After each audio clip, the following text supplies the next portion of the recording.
Construcción del género desde la infancia. Inclusión-exclusión dentro de la cultura. Para acercarnos a la construcción de género en los niños, debemos distinguir dos conceptos: sexo y género. El sexo se define como las diferentes cualidades biológicas, anatómicas y fisiológicas que diferencian a hombres y mujeres.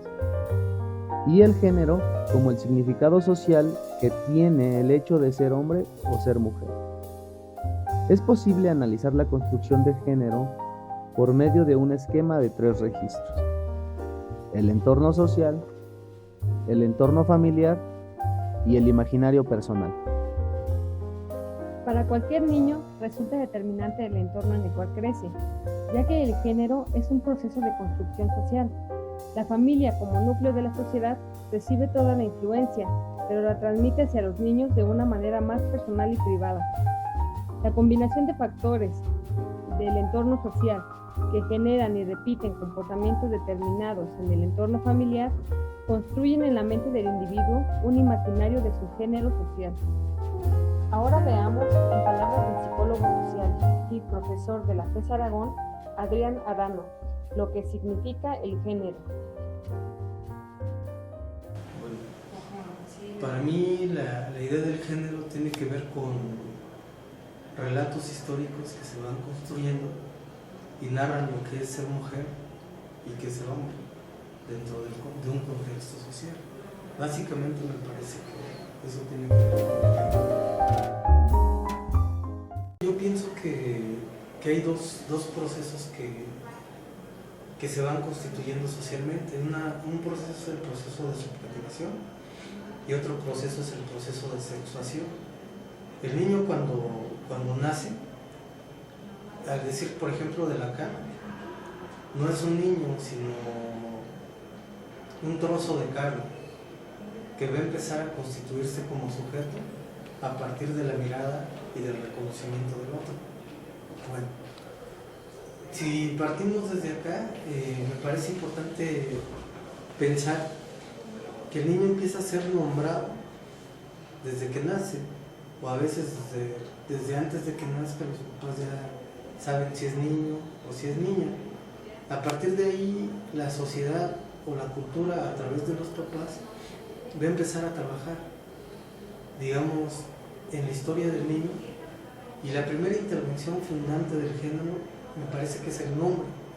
El nombre ya lo va a identificar como niño o como niña, y a partir de ahí el niño va a empezar a construir, o la niña va a empezar a construir su proceso de subjetivación y su proceso de sexuación.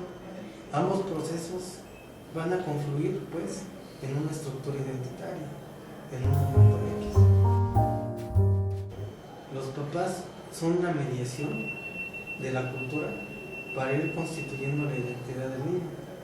Culturalmente sabemos que hay ciertos colores que se establecen como para definir identitariamente a un pequeño que acaba de nacer. Justamente pues a partir de esta intervención se van a ir construyendo otras muchas que van a ir definiendo pues, como yo lo comentaba, la identidad del niño o de la niña. Y aquí es curioso porque muchas de estas intervenciones son microfísicas, son muy pequeñitas y juegan en lo cotidiano. En lo cotidiano las operamos y ni siquiera nos damos cuenta. En una ocasión a mí me hacían una pregunta: ¿tú cómo tratas a los niños y cómo tratas a las niñas? Y entonces me puse a pensar y me di cuenta que uno trata distinto a los niños que como trata a las niñas. O sea, son discursos y prácticas que uno como parte de la cultura va internalizando y las va operando, aún sin darnos cuenta. De tal manera que a veces decimos: tú eres niño, no llores, aguántate. Tú eres niña, te permitimos esto o te permitimos lo otro. Y todos estos pequeños discursos, pequeñas prácticas, a la larga van constituyendo un sujeto y una identidad de sujeto. Entonces, miren, yo pienso que el género está en todo lo que nosotros somos, como sujetos sociales o como sujetos de cultura, y también como sujetos de deseo. Por ejemplo, no hablan igual los niños que las niñas, no se expresan igual, no caminan igual, no lloran igual, no buscan los mismos empleos. O sea, hay todo un atravesamiento de discursos sociohistóricos del género que interpelan al sujeto, ¿verdad? Y nos hacen actuar además, ¿no? También nos hacen gozar, pues, también, porque no es lo mismo el goce masculino que el goce femenino. Estoy hablando de lo sexual, sí, o de la sexuación, o sea, incluso hay diferencias, ¿no? En este caso, y están marcadas justamente por los discursos de bueno, yo pienso que hablando de género, hablando de cultura, hablando de sujetos, de alguna manera todo esto se imbrica. En algún momento yo decía que el pilar fundante de la identidad es el género, y la estructura fundante del género me parece también estriba en lo sexual. O sea, hay un vínculo entre género y sexualidad, y todo esto está estipulado por la cultura, ¿no?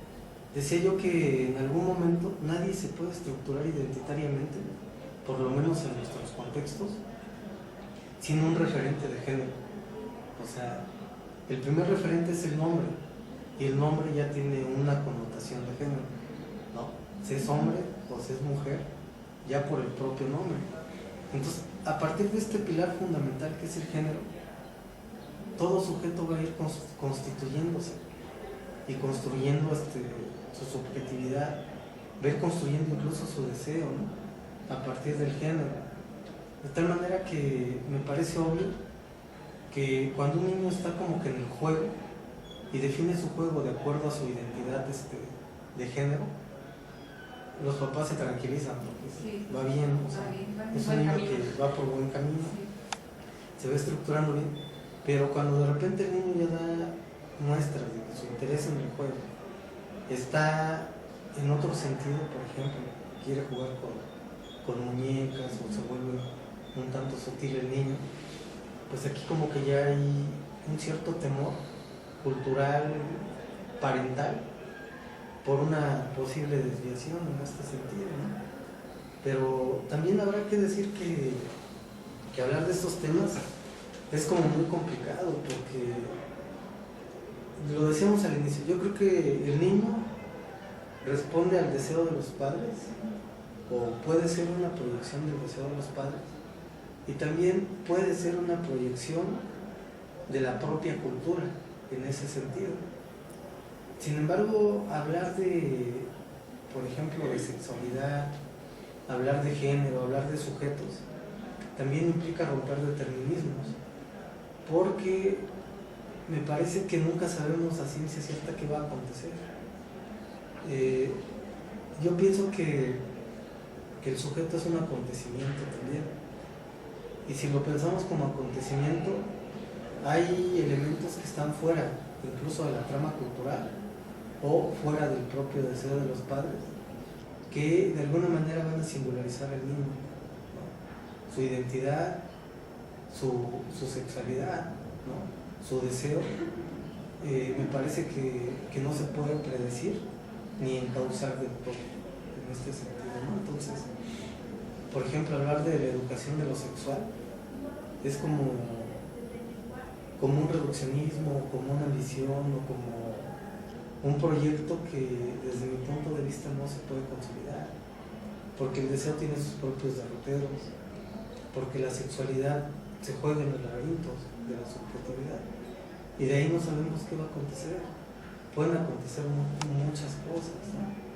Entonces, yo pensando pues en el psicoanálisis, pensando con Freud, creo que el sujeto está indeterminado, y está indeterminado porque es sujeto de deseo precisamente, y que también su sexualidad va más allá de una aparente elección racional, de tal manera que situado pues en este terreno del deseo inconsciente, a veces el propio deseo elige al sujeto, o elige el goce del sujeto, ¿no? O sea, hablaba hoy en la mañana con un grupo que tengo, estamos trabajando justamente el tema de la psicosexualidad, y decíamos, o yo decía, que toda sexualidad es psíquica, o sea, nuestra sexualidad es psíquica. ¿Por qué digo esto? Porque no hay un objeto tangible que funcione como objeto universal de deseo en este sentido. Y también lo digo porque creo que la sexualidad rompe con toda funcionalidad. O sea, por ejemplo, en el mundo animal, los actos de apareamiento tienen que ver con respuestas instintivas. ¿A qué me refiero? A que hay una época, a que hay un fin que es la reproducción. Sin embargo, la sexualidad humana desborda esto, o sea, es como muy infuncional, ¿no? La sexualidad humana generalmente no se liga a la procreación o a la reproducción, se liga más al goce. Y en este sentido, hablando del goce sexual, tampoco hay como un goce único. O sea, hay como... Bueno, yo pienso a la sexualidad como una manifestación plural de lo erótico, ¿no? Que se contrapone pues, a visiones que piensan la sexualidad como única, como de objeto único y como de fin único. Y bueno, educar pues el deseo en este plano me parece así como muy complejo, o incluso hablar de desviaciones, o incluso hablar de cuestiones así como moralistas para descalificar expresiones de lo sexual. Me parece complejo porque siguiendo, digamos que la lógica psicoanalítica, podríamos pensar que el deseo normal es el deseo perverso, y podríamos pensar que en este sentido, que lo normal es ser perverso, o lo anormal es ser funcional, en este sentido, ¿no? Bueno, más o menos. Que hablar de desviación en sí ya es como todo un problema, ¿no? Porque las palabras no son ingenuas, tienen como toda una carga histórica, moral, ¿no? Psicológica. Y me parece que la categoría de desviación es una categoría muy moderna, ¿no? Que está haciendo alusión a precisamente que hay un derrotero único como para vivir la sexualidad. Yo más bien creo que la identidad sexual, por así decirlo, o la elección de objeto, se va fraguando en los laberintos de la subjetividad, y no sabemos qué va a pasar.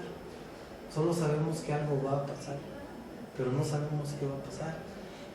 En este sentido, por ejemplo, hablar de elección de objeto es hablar de un reduccionismo y de una fantasía, porque según yo creo, nadie elige conscientemente su deseo sexual.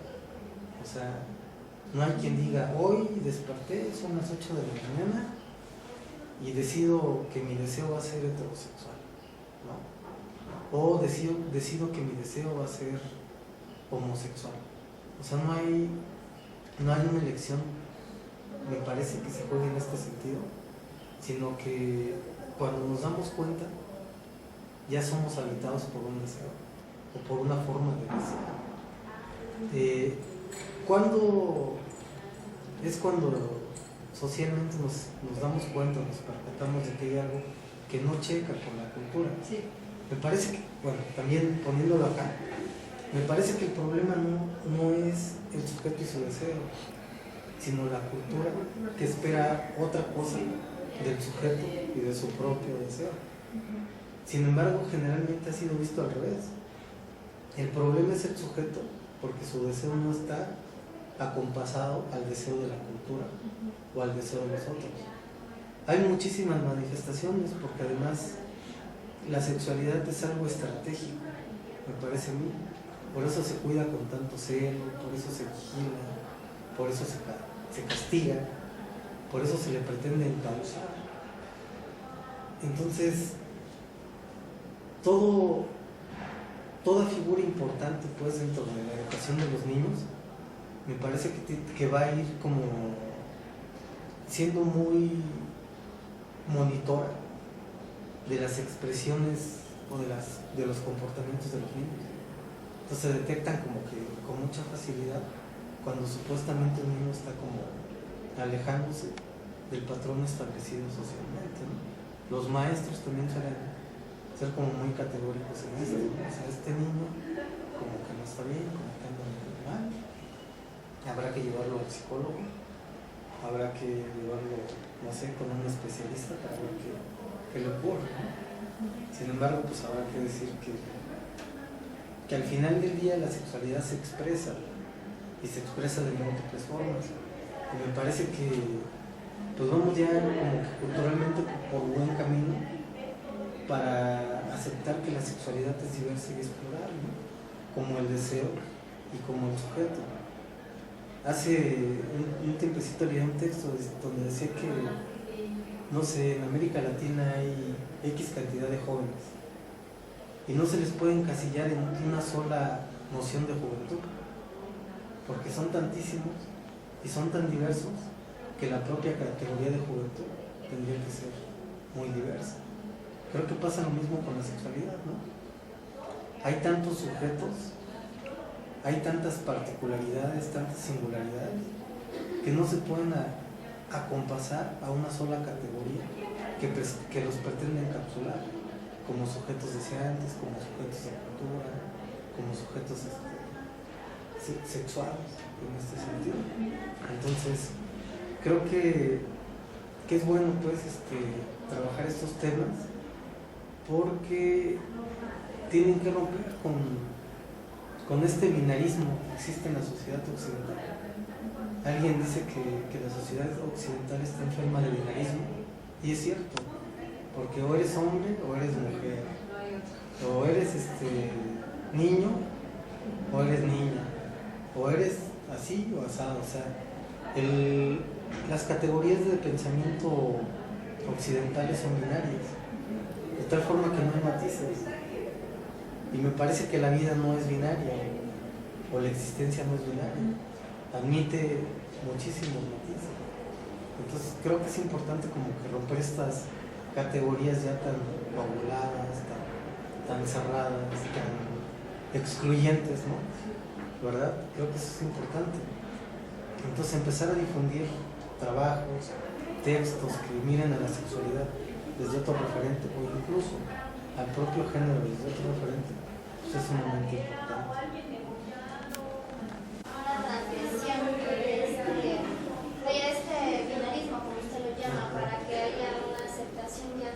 De esta cultura o esta sociedad que nos ha permeado a seguir siéndolo, ¿no? O eres niña, o eres niño, o eres esto, o eres aquello.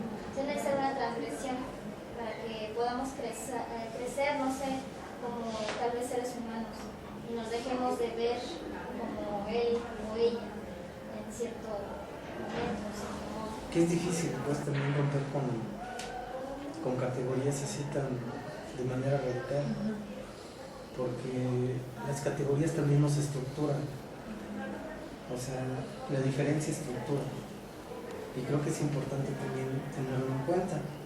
Sin embargo, lo que a mí me parece así como problemático es que hay estructuras tan sólidas que no permitan un movimiento o que categoricen de manera tan radical, ¿no? Eso sí me parece así como muy problemático, porque coarta muchas posibilidades de ser o de existir. Y creo que ahí sí hay, digamos, como que algo cuestionable, ¿no? Que pudiéramos pensar o que debiésemos pensar. O sea, quizá un reto es combatir los prejuicios culturales, un fuerte reto, ¿no? Como para pensar que el sujeto sea más libre de ser, ¿no? Y más libre de actuar, que no se siente tan coartado, ¿no? Y que tampoco hay una preocupación, digamos, parental o institucional tan fuerte como para encasillar a los niños, en este caso, en modelos así tan estrictos, no sé, tan asfixiantes, por decirlo, ¿no? Y bueno, yo vuelvo al punto. finalmente me parece que la educación es importante, es ineludible, pero también los medios de educar también son importantes y las formas. Y en este sentido no hay quien salga ileso, digamos, de los atravesamientos de la propia educación. Y sus efectos pueden ser o muy loables o muy devastantes. O sea, un niño que ha sido educado con mucha represión, un niño que ha sido educado de manera muy persecutora, lo va a reflejar en su vida de alguna manera. Un niño que ha sido educado en un margen de libertad más amplio, también lo va a reflejar. Y no solamente en las instituciones, sino en su vida personal. Y creo que justamente lo que hace falta, ser como más abiertos, más capaces de aceptar la diferencia y más capaces de cohabitar con la diferencia, ¿verdad? Permitiéndole a nosotros pues que se manifiesten y sean como quieren ser, pues, en este sentido.